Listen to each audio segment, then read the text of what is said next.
Hi, I'm Dinesh, and in today's video, we are going to begin a new series on University Wits. University Wits Elizabethan age के एक group of प्लेराइट्स को कहा जाता है जो या तो ऑक्सफोर्ड यूनिवर्सिटी से पढ़े हुए थे या फिर कैम्ब्रिज यूनिवर्सिटी से पढ़े हुए थे।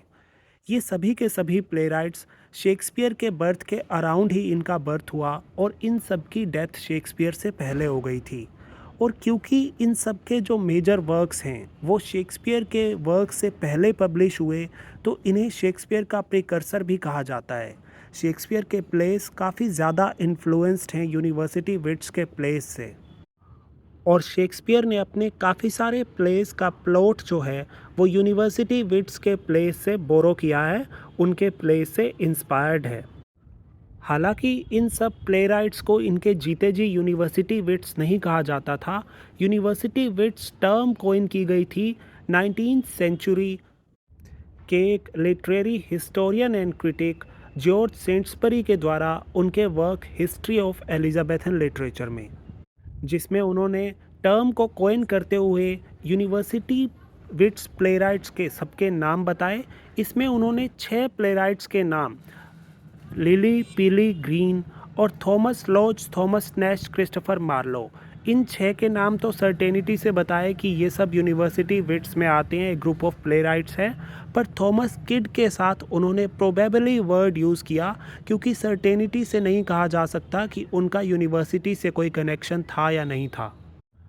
पर क्योंकि थॉमस किड का जो स्टाइल ऑफ राइटिंग है, उन्होंने भी हीरोइक थीम्स पर ही लिखा है और राइटिंग स्टाइल काफ़ी मैच करता है अदर प्लेराइट से, इसलिए उन्हें भी यूनिवर्सिटी विट्स में प्रोबेबली कहकर इंक्लूड किया गया।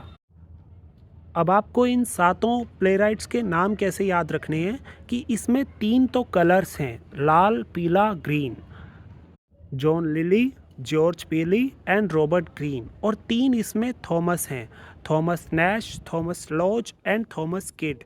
और एक जो मोस्ट पॉपुलर है इन सब में, इन सब का हेड कहा जाता है जिसे क्रिस्टोफर मार्लो। अब आपको ये याद रखने की ज़रूरत नहीं है कि कौन ऑक्सफोर्ड यूनिवर्सिटी से पढ़ा, कौन कैम्ब्रिज यूनिवर्सिटी से पढ़ा।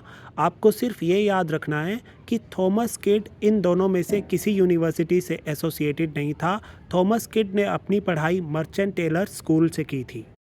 अब यूजीसी नेट जेआरएफ पर्सपेक्टिव और गेट इंग्लिश एग्ज़ाम पर्सपेक्टिव से आपको जो याद रखना है इस वीडियो से वो ये कि एक तो आपको इन 7 के 7 यूनिवर्सिटी विट्स के नाम याद रखने हैं, जिसमें 3 कलर्स हैं, लिली, पीली, ग्रीन, और 3 थॉमस हैं, Thomas Lodge, Thomas Nash, Thomas kid और एक क्रिस्टोफर मार्लो।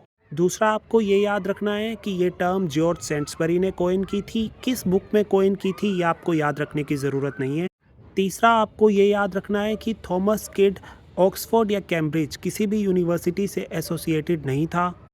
इसलिए अगर बाय चांस कभी कोई ऐसा क्वेश्चन आ जाता है जिसमें ये पूछा जाता है कि इनमें से कौन यूनिवर्सिटी विट्स नहीं है, और उसमें जो ऑप्शन दिए जाते हैं वो इन 7 में से ही 4 ऑप्शन दिए जाते हैं। सपोज ऑप्शन दिया जाता है कि Christopher Marlowe, Robert Greene, Thomas Lodge and Thomas Kyd, तो इनमें से कौन यूनिवर्सिटी विट्स नहीं है। अगर बाय चांस ऐसा क्वेश्चन आ जाता है तो आप थॉमस किड पे टिक करेंगे, क्योंकि थॉमस किड के लिए प्रोबेबली वर्ड का यूज़ किया था जॉर्ज सेंट्सबरी ने।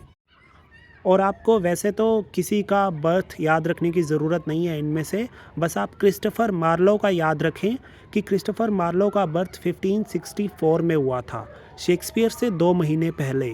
क्रिस्टोफर मार्लो का बर्थ फरवरी में हुआ था और शेक्सपियर का बर्थ अप्रैल 1564 में हुआ था।